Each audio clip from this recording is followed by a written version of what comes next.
Hello and welcome everyone to our final orientation webinar, Start Strong, Resources to Help You Thrive at CUNY SPS. I'm Angela Francis. I'm the Assistant Dean of General Education and First Year Experience. I'm joined by a wonderful group of people. There is the fantastic Emily Jennings, who, if you are in our main orientation, you have already gotten to know her. So she's here to join me and help answer questions as they pop up. From the events team, the fantastic Heather and Molly, without whom this could not be possible. Thank you. And we're joined by Amanda as well, who is our ASL interpreter for the evening. Amanda, thank you so much for joining us. So, before we really launch into everything, just some general rules. If you've been in any of our other webinars, these are familiar to you. If you have any questions about the content that we are going through this webinar, please do ask them using the Q&A function.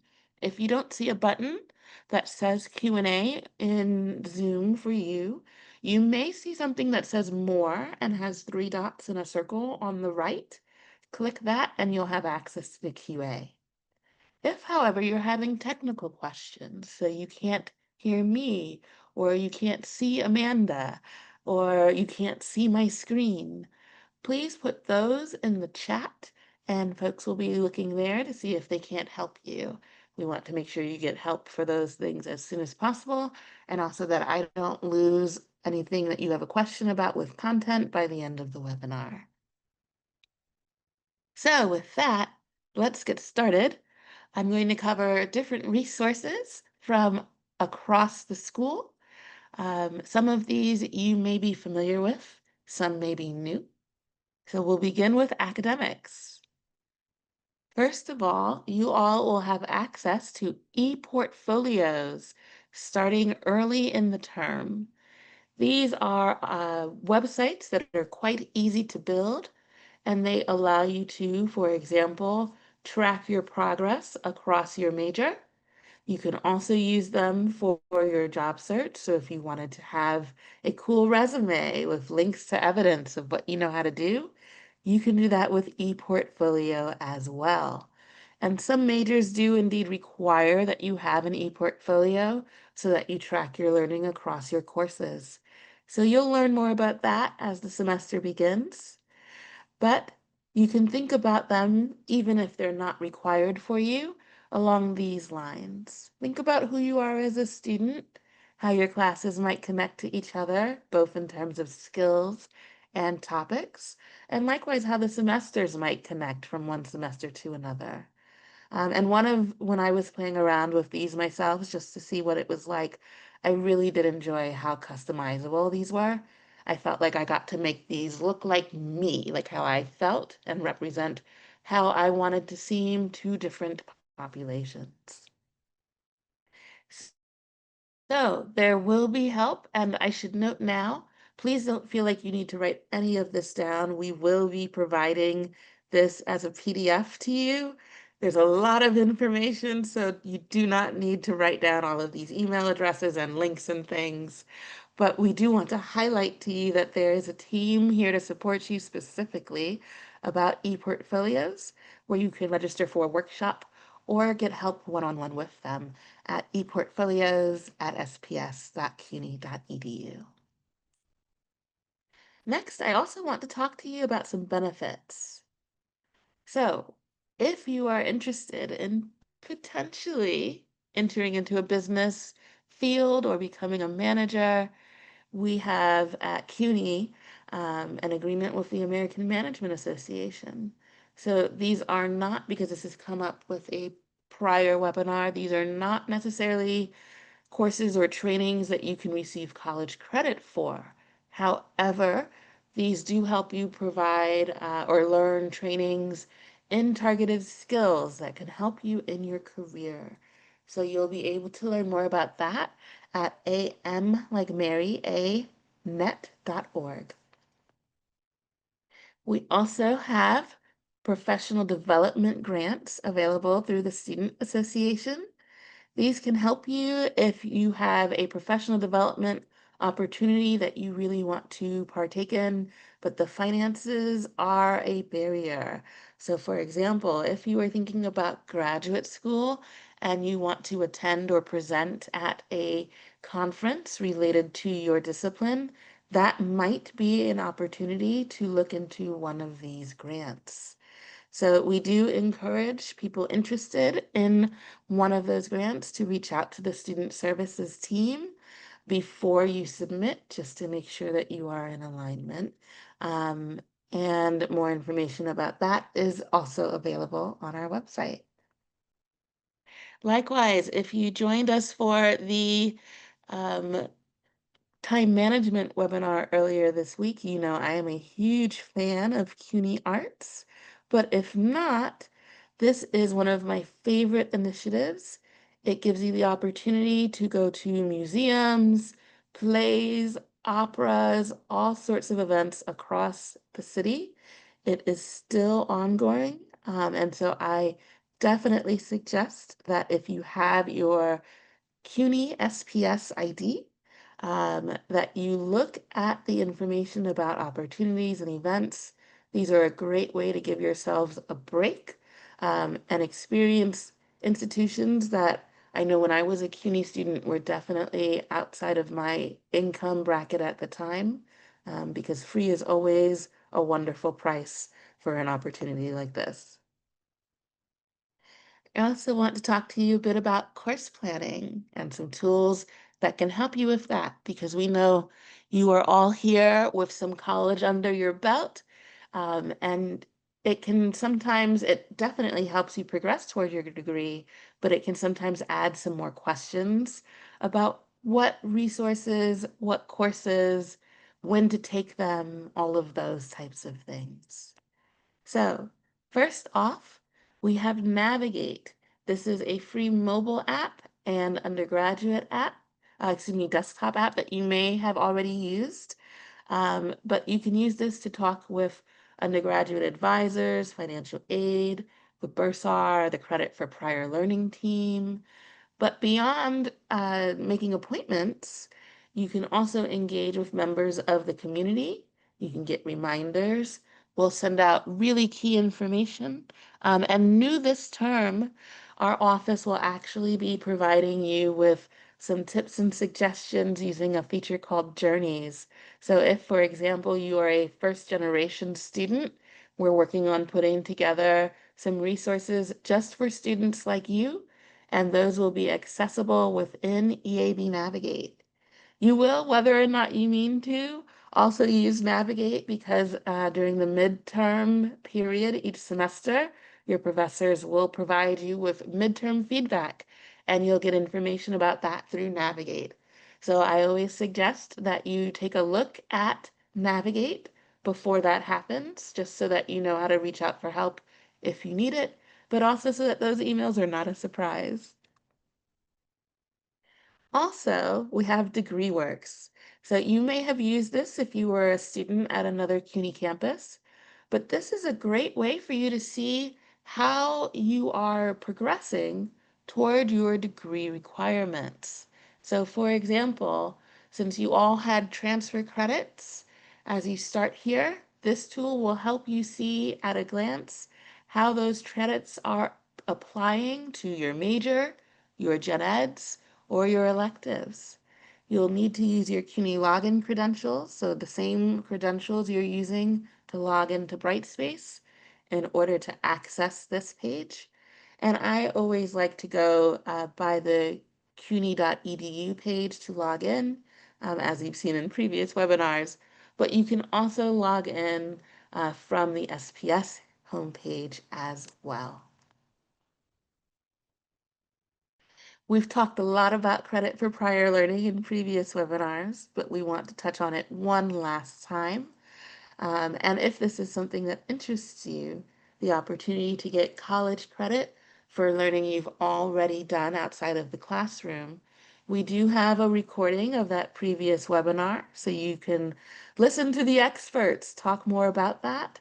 You can also reach out to them at their email address or in orientation. but remember that they are available not just throughout your first term, but your time here. This is a good topic to talk about with both that team and your advisor as you look at degree works, just to show you how these tools can come into play together. Because the earlier you are in your time with us, the more options you have for credit for prior learning. And so you can start thinking now about what you might want to take an exam for, or if you might want to take PLA 300, our college option course, to satisfy both some of your degree requirements, but also get you some additional, in that case, free college credits.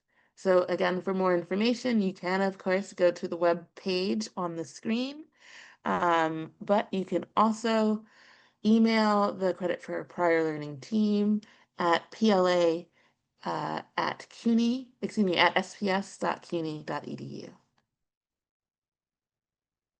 So, if you are at a point in your classes, which you will inevitably be, where you need to do research, we want to make sure you are aware that our home library is the Newman Library at Baruch College. So, you can access this library just like you would if you were a Baruch student. You can use some of their study rooms and their computer labs. You can, of course, use the online databases and take out books from their actual stacks. I do want to note, just in case you are closer to another campus with a library, that as long as you have your student ID with your picture and barcode, you can also take out books from other CUNY libraries. However, you may not have access to things like study rooms there. So that is a key point there. We have our own dedicated librarian, Joseph Hartnett, who is available to answer any of your questions. And likewise, they have some resources just for us on their library page. I also am a huge fan of Zotero. And I actually, after one of our most recent webinars, got an update from a previous new undergraduate at SPS who has since gone on to graduate school, graduated, and now teaches, and has said they are very grateful they use Zotero. So I am very grateful to them for updating me that they are happy they used it. Essentially, Zotero allows you to create an archive or a database of all of the resources that you are reading throughout each of your classes. So, for example, if this semester you are in a psychology course as a psychology student and you annotate a PDF of a reading, you can put that into Zotero, add in the reference information, and not only can that then give you proper APA citation for your text or your homework, but when you get to your capstone, you can actually search by keyword. So you don't have to reread something for the first time again. You can see what you've done previously, and it can just make those bigger assignments, those capstones, graduate work, etc., much easier to organize.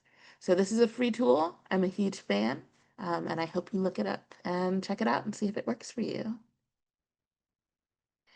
We also have free access to both the New York Times and the Wall Street Journal. So these are digital subscriptions that you have for free, and you just have to reactivate them once a year using your CUNY email address. In the case of the New York Times, that also includes the fun stuff, so games and recipes. Um, and the Wall Street Journal, in case you are in a course where you want to look at things from more than one reputable paper, or at reputable papers that have reputations for having different levels of bias. This is one way that you can do that. And of course, if you are just someone who is reading the Wall Street Journal, well, now you can read it for free. So we wanted to make sure you were aware of that as well.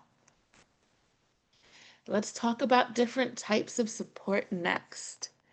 So, I mentioned already about the professional development grants, but what if you are having an emergency? We offer multiple types of short-term financial assistance, So this can be if you are in a situation where you have lost your job and rent is going to be due. The emergency grant can be used for situations like that.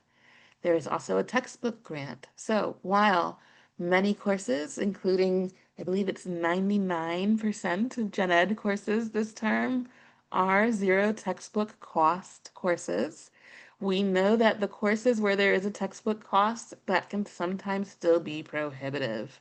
So there is a textbook grant available. And lastly, while we are an online school, we know that that doesn't mean you or some of your classmates may sometimes be facing or wouldn't sometimes be facing food insecurity. So while we do not have a face-to-face food pantry, we do have a food access initiative that can help you purchase groceries if that is something you need assistance with.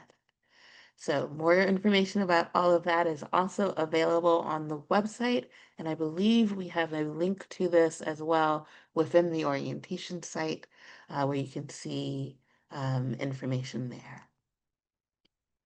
Likewise, if your computer suddenly dies, that makes taking an online course very difficult. So, if that happens to you, we do have emergency technology loans where you can borrow a laptop for up to 30 days. We will ship these to you at no cost to you. But the important thing to remember is that these are short-term loans. So this is not something to use in the event that your computer dies and you're going to need one for the year. This is, it's mid-semester. How are you going to finish your midterms or your finals? Well, this is one way that we can hopefully help. Let's talk some more about some tools and software as well. So you all are likely familiar with CUNY First, but just in case you have managed to escape this webpage, this is indeed how you will access not just CUNY First, where you can see your courses for the term, but you can also register for courses there. You can look at information about holds on your record. You can also see information about how things have transferred into your degree path here, although I do find the layout on DegreeWorks to be clearer. So you will log in with that same CUNY login credential. It is always your first initial dot last name, the last two digits of your ID at login.cuny.edu. So again, register for courses, view your grades, financial aid and tuition. This is also importantly how you can update your contact info and address, and you can view an unofficial transcript, though note that if you need an official transcript, you would want to go through other processes to receive that. You also have free access to Office 365. So that, of course, includes programs such as Word, Excel, PowerPoint, um, Outlook. And so you will use that same username and password to access that, as well as your student email. And so you can access email through multiple means, but one key thing to remember about your school email is that even though you may be receiving some notifications and emails at a personal email right now, if you are, it's just because they are finishing working on your school email. Once that's ready and the semester hits, all of the emails from your courses, from key offices, everything will go there. I'm looking at poor Heather's face because I'm thinking about your future when you are ready to graduate. If you are not checking your CUNY email, your CUNY SPS email, that makes getting you to the stage much more difficult. And we all want to celebrate you walking across it. So please do make sure you have access to this email and please check it regularly because otherwise many of us on this call will be very sad and you will miss some key information during the semester and as you progress toward graduation. You also have free access to Zoom. So you will use, once again, that same username and password, and you can use Zoom both within your courses, for example, to have office hours with your professors or meet with classmates, but just generally as well. While you are a student here, you do indeed have access to this platform for free. And the same thing is the case with Dropbox. So thinking back about the scary prospect of a computer failure or death during the term, this is one way that you can try to help protect yourself is by using a Dropbox account for your files. And so we offer this to you for free. You may have had a conversation or an email with the help desk, but just in case you haven't, we want to make sure to highlight them because this is where you will go to for help with CUNY First, Brightspace, email, that account you've heard me mention 5 times in the last 5 minutes, and just general technological questions. So they are key. While Emily and I can also help you with Brightspace, they too are experts. And so we want to make sure you know that there are multiple offices here to help you as you get used to this new platform. Because depending on where you were from, even within CUNY, this might be the first term it was available to you. So they are available via phone, um, and they also have collaborated with another service to provide limited assistance outside of standard business hours. So someone will be able to answer the phone, and if they cannot help you, they will be able to at least keep track of what your issue was and escalate it up once business hours begin. If you are having Brightspace difficulty, Brightspace itself is also offering free phone assistance at any time, day or night, at the phone number on the screen, but I'll read it. It's 888-895-2511. So you have that third source of assistance as well for Brightspace. Oh, and before I move on from the help desk, I do want to note one last thing. Um, CUNY across the university is moving into a new way of signing in to Brightspace as well as CUNY First. And so you will, if you have not already received information about multi-factor authentication, you will be receiving it soon. My strong recommendation is that you make sure that you set this up for yourself before the deadline. I am deliberately not right now signed into Brightspace, so if any of your questions require I log into Brightspace, you will get to see at least part of the process, but it is different. And it's easier to make sure that you don't have any interruptions in your access to your courses when you have this set up in the beginning. So the help desk has already put up a web page that has information on how to do this. But if you find that you need additional troubleshooting help, they are available to help with that as well. More support because there is more. We've talked about need-based options for financial assistance, but there are also scholarships. So we have several named funds just at SPS to benefit students at our campus. The applications happen, generally speaking, in the spring term, so they will not be for this semester. But now is still a great time to start looking at the information about them so that you can start thinking about if you're eligible for any and start planning your um, tactics so that you can apply and have the best opportunity or chance at receiving one of these scholarships. Of course, there are also external scholarships. So we can't endorse or necessarily vouch for any of these, but make sure that if you see an external scholarship that sounds interesting, please research it carefully. If it is asking you to pay to apply, that is a red flag That is not a scholarship that we would generally recommend. Likewise, please make sure to read the requirements about the scholarships carefully before reviewing. We do have a scholarships office here at SPS that primarily deals with internal scholarships, but if you are at a complete loss, I'm sure they would rather you reach out to them than go it alone.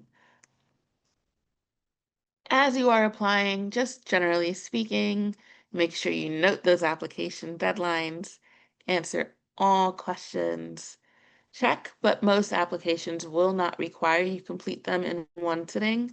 So make sure that you save and take breaks if you can. And we always suggest if an essay is required that you compose your essay outside of that platform, just like we suggest for your courses. So Word, which you will have for free, but if you would prefer Google Docs or even Pages are all good opportunities.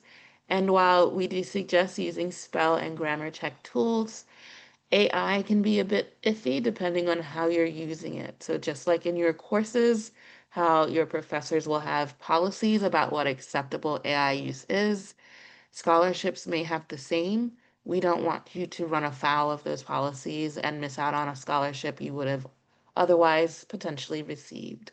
So please be mindful there as well. Related, financial aid. So, of course, the FAFSA is required for all federal and state aid. And we want to make sure that you know our federal code because we share our code with the CUNY Graduate and University Center. So that code is 004765. And likewise, if you are a New York State resident, you can apply for state aid, and our school code there is 1420. And again, you'll get this as a PDF so that you can hold on to it for future years whenever that becomes relevant to you. There is, of course, also the Pell Grant and other subsidized opportunities. We do not have a federal work study program here, so I do want to make sure you know about that.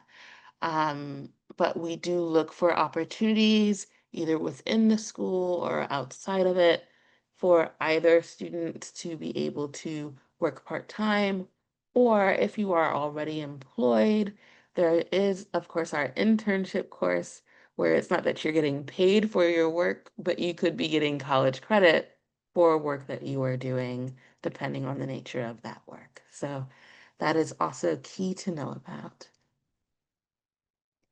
Um, and likewise, we just want to highlight that there are some sources of financial aid that can require separate applications and can sometimes have more stringent requirements. So I think of the Excelsior Scholarship, for example, which does have some requirements about how you've been progressing toward your degree. So if you find you are not eligible for any of these, please do not feel badly. Excelsior in particular often is not geared toward the same students who we see at our campus. So do not take that as a sign that there is something lacking or that you have done something wrong. It's just that these are all built for different populations of students. Lastly, of course, there are private loans based on credit. These may be something that if you are taking a lower number of courses that you may consider in particular, but of course they have a higher interest rate than federal loans.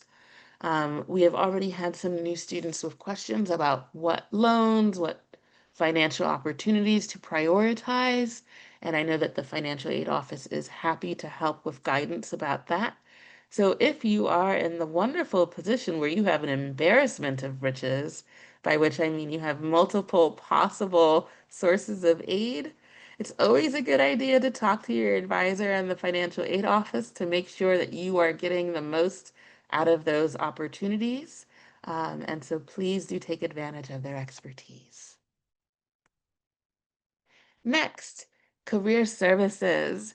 You may have seen Shannon and Kelsey within the orientation site. And in case that seems a bit odd to see career services when you are leading into your first semester, it's because we are thinking with you about your careers starting from day one. This small but mighty team has a lot of different opportunities, trainings, and support available to you. So, for example, they have CareerLink through which they schedule career-specific advisement sessions. So if you need help with your resume or your cover letter, you don't have to just rely on tutoring for that.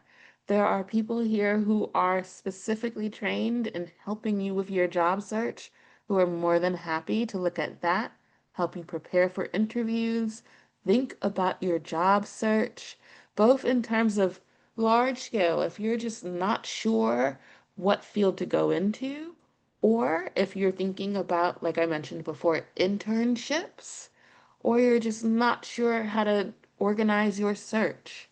This is the platform you'll want to use to really connect with that office throughout the term. They also have a variety of panel discussions, interviewing insights, and other online career meetups that happen throughout the semester. And so you'll be able to learn more about those as well. And since I just mentioned tutoring, I do want to highlight that there is tutoring available for you at our campus. There are three main types. And briefly, we have the writing tutors who are available to help you with any assignment having to do with writing at any stage. So this can be brainstorming, understanding the assignment prompt, although we do suggest you start by asking your professor about that one. Proofreading, thinking about how to organize your thesis. We have both online synchronous feedback and tutoring sessions. So the same way that you would have had tutoring at a face-to-face campus, you can have with us. We also offer some asynchronous written feedback as well. So if this is a situation where you just can't make a synchronous face-to-face appointment work, you can essentially do a drop-in. The QR or quantitative reasoning fellows do very similar work on the math side. So if you are having questions about math, about how to use Excel, how to work, read, or create charts and graphs, you can likewise make appointments with the quantitative reasoning fellows, and they offer the same types of appointments, online synchronous and asynchronous, and you would use the same platform to make appointments with both. Lastly, because the hours there are scheduled and do particularly at certain points of the semester fill quickly, we also partner with tutor.com. This provides online, live, synchronous help in over 100 subjects.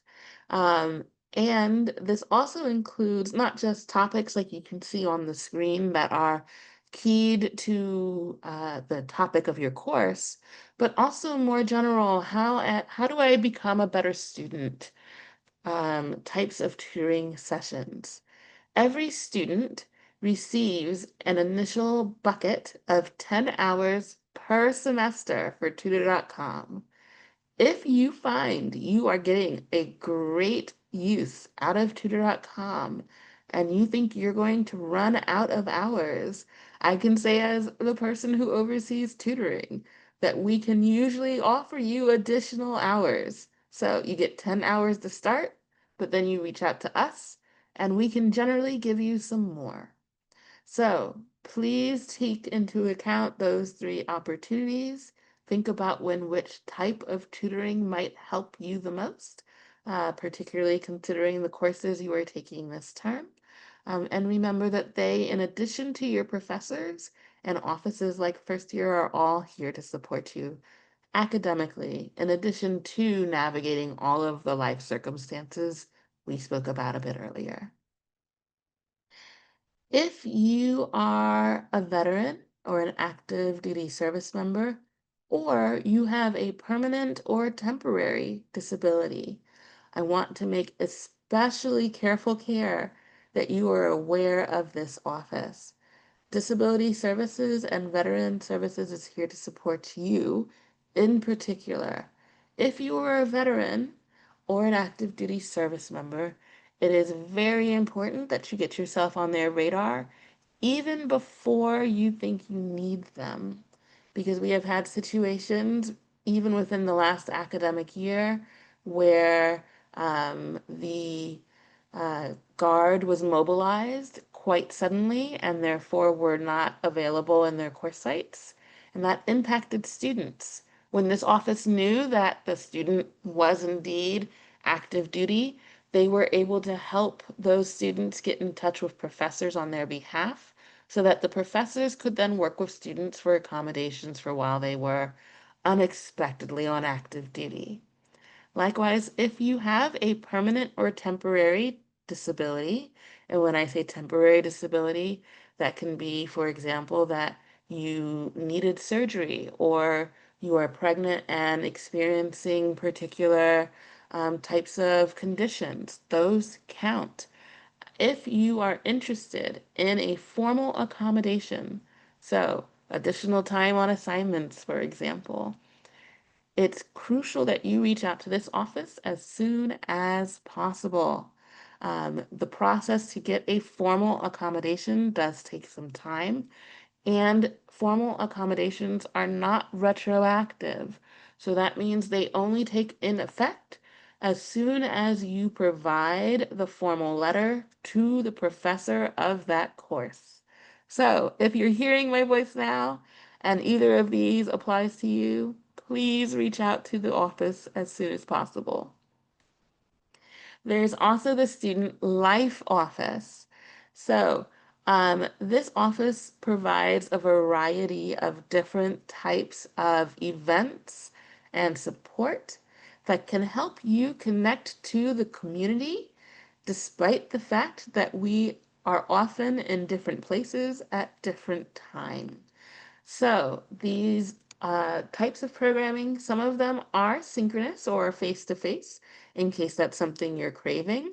But if it's not, or if it's simply something that's not available to you, there are indeed virtual opportunities as well. For example, there are some student leadership opportunities that are available to you. Likewise, there's a range of clubs, and this is just a small selection. There are more. So if you are someone who at your previous campus was involved in student life and really found that valuable in terms of your learning, your development, or just your sense of belonging on the campus, that's available here too. Shout out to the events team. Poor Heather, because of course I would do this. There are so many events happening across campus, and the events team is crucial in making them move smoothly. Some of them are like this one, where it's a webinar providing information. Some are panels, guest speakers, workshops. They are often either hybrid or fully virtual, but these are additional opportunities for you to connect, to learn skills, and to just make it easier for you to progress as you identify, thinking about that growth mindset, um, different types of tools, strategies, and resources that can be useful to you. So you can go on our website, and the events team has actually created a really easy to navigate way of just seeing many of the events happening at our campus, more added all the time. So please do keep an eye out there, but also at your SPS email, because just like with graduation, the events team will email you via email. Well, how else would they email you? They'll message you via email with information. I'm going to spend a little bit of time here because this, much like things like Zotero, is near and dear to my heart. So please forgive me for a brief soapbox. But we do offer counseling services here at CUNY SPS. We have, again, a small but mighty team of people who are here to assist. If you find yourself in need or even just curious about working with a licensed psychologist or therapist.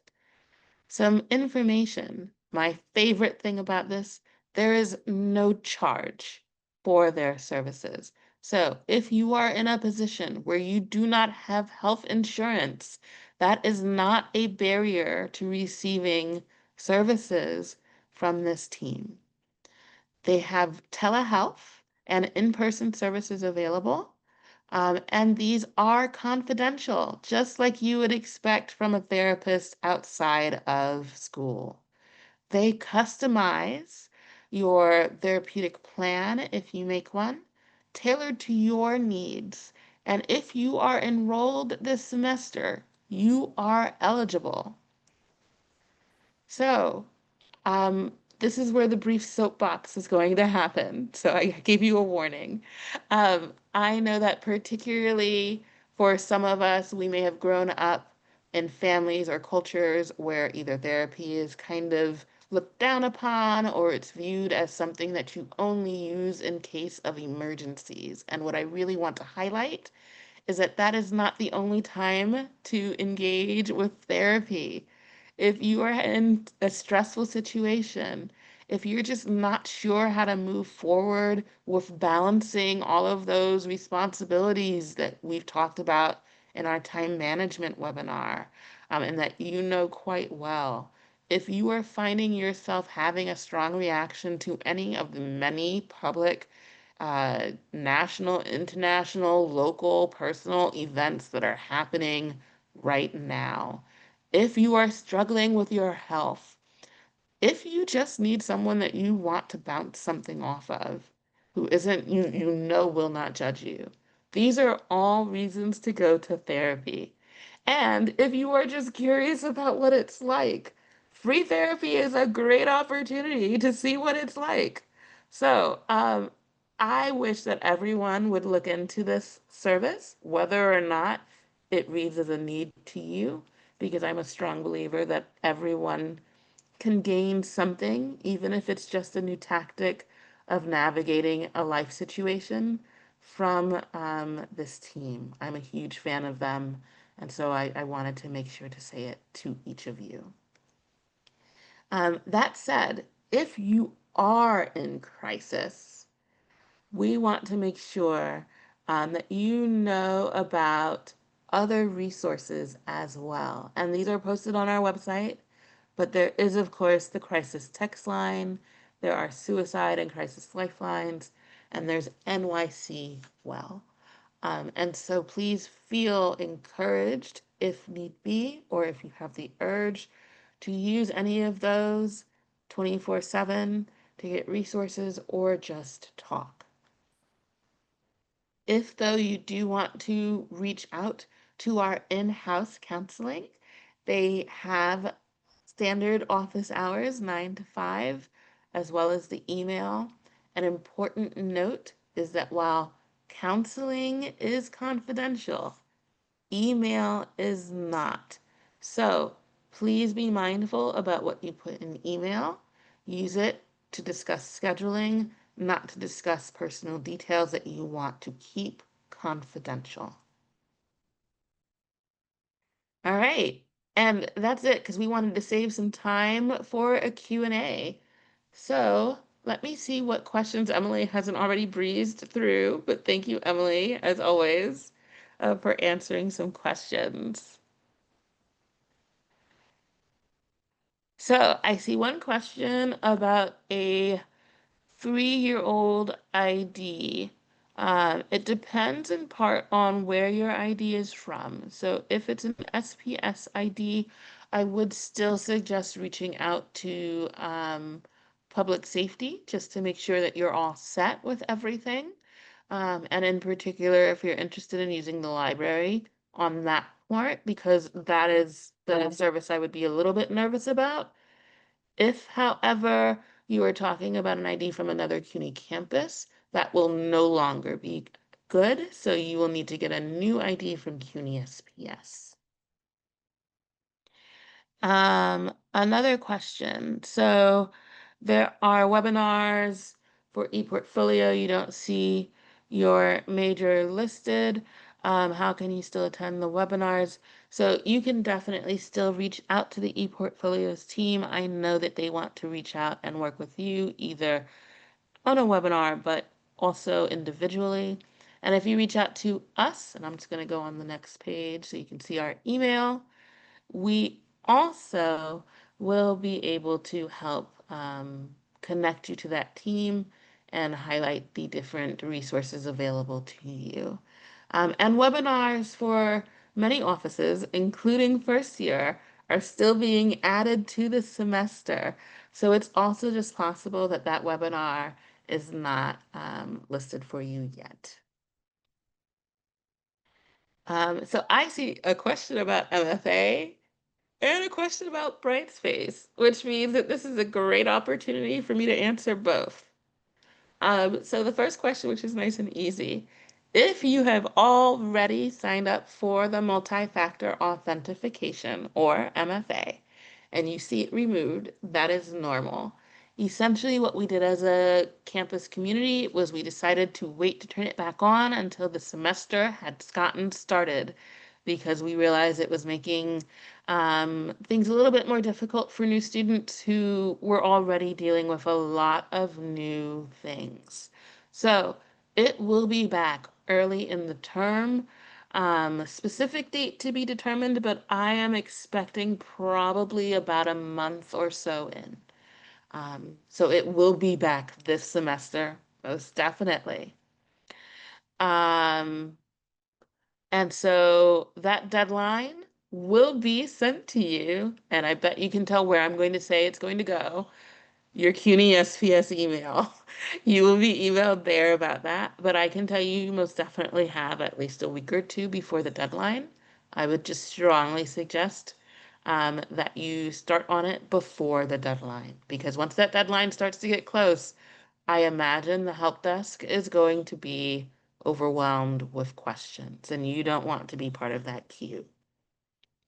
So, someone has also asked a question about Brightspace, and there's a question about how to see if a submission you made was successful.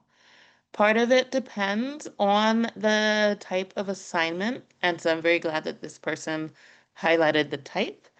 Generally speaking, in your courses, you will actually receive a um, receipt in your email, and you may not have received it yet if you don't have your CUNY SPS email, but a receipt goes there that just says that it has been successfully submitted.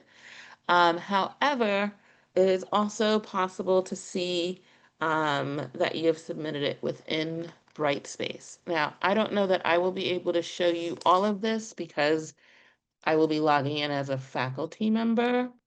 However, I did indeed stay logged out of the system because I am now going to actually use MFA to log in. You are only going to be able to see part of the process because part is on my phone, but I will walk you through it. So as some of you may know, my favorite way of logging into any of these tools, both Brightspace, but CUNY First and DegreeWorks as well, is to go to the cuny.edu homepage. Hovering over login, you would then choose the different resource or site that you wanted to log into. So in this case, Brightspace. And then you would choose to log into Brightspace. So this page probably looks familiar to all of you. This is the same, put in your username and password as before. But when multi-factor authentication is turned on, what happens next will look quite different. So you will see it is processing the request, and I now no longer have the option to have them call me or text me. Instead, I have this one option. which is to use, in my case, the multi-factor authentication app on my phone. So on my phone, I have an application that I am currently unlocking. And what it is giving me is on a 30-second loop, a 6-digit code that I can put in to log in. Once that's done, I am now into the system. So once you've set this up, it's not too many extra steps, right? You do need to have the authenticator, but you can see that it is different. And if there's a bug with your authenticator and you cannot log in the current way you would, you can see how that could be disruptive. So that is why we want to make sure you do this now. I do see there are some more questions, but I want to answer this initial question first. So, what I'm going to show you are a couple of areas. One, if you're not sure on the discussion board, usually the other way that something might be on the discussion board, if you have not submitted it, would be that it would be as a draft. So I'm just going to start a new thread.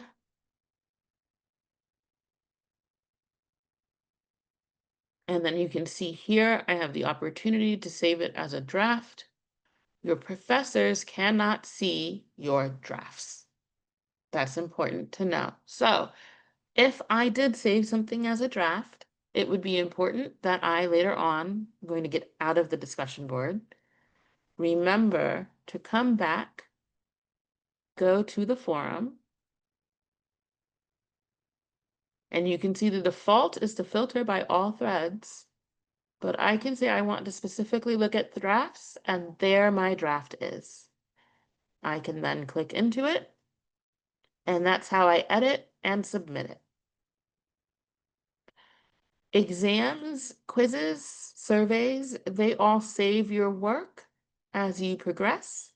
And so you would be able to leave and then come back.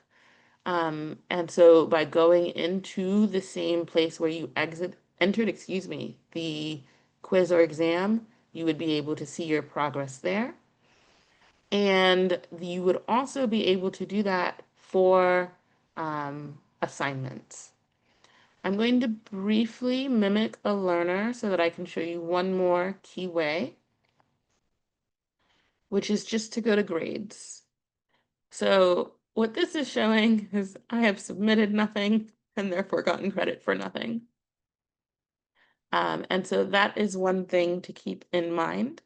But my favorite way, honestly, is just to go back to the assignments. So I will show you while I am temporarily a student.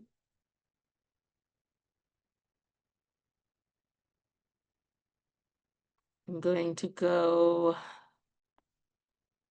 I think I'll go here and thinking and analysis. No, here.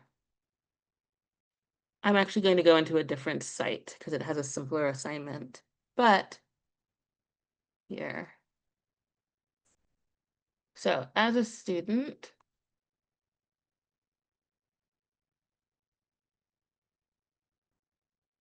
I am going to come and submit an assignment. So here I am. I've actually already submitted this one, but I'll come back. And so you can see when I come into this page, I have a link to the submission I already made. This is linking to the file upload. This was my comment. Do you like cats? And just a brief note, we always suggest that for your assignment submissions, that you submit an attachment because this allows your professor to give you the same sort of feedback that you would have otherwise, whereas this does not allow inline grading or rubric use in the same way. So hopefully that answers that question and also gives you a bit of a preview of what MFA looks like.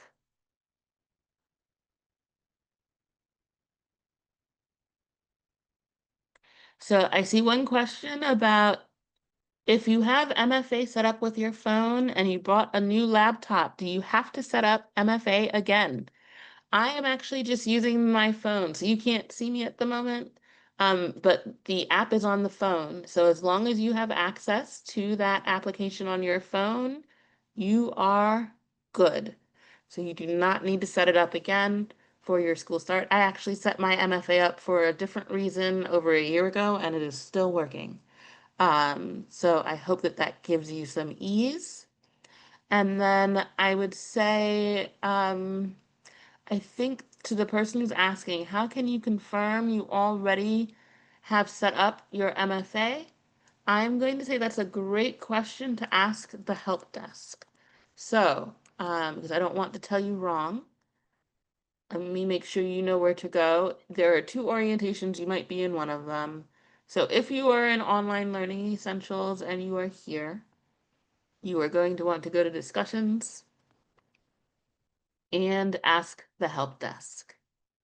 If, on the other hand, you are on our main orientation, this is going to sound very familiar, but you're going to also want to go to discussions. And you can see we also here have an Ask the Help Desk forum. So I would definitely suggest asking that question there, or if you would prefer to speak to them directly, emailing or calling here as well.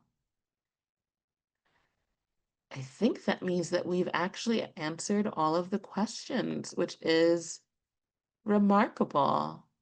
So if there are no other questions, and I'm looking just at the things that Emily has already answered. Thank you, Emily, for being fantastic.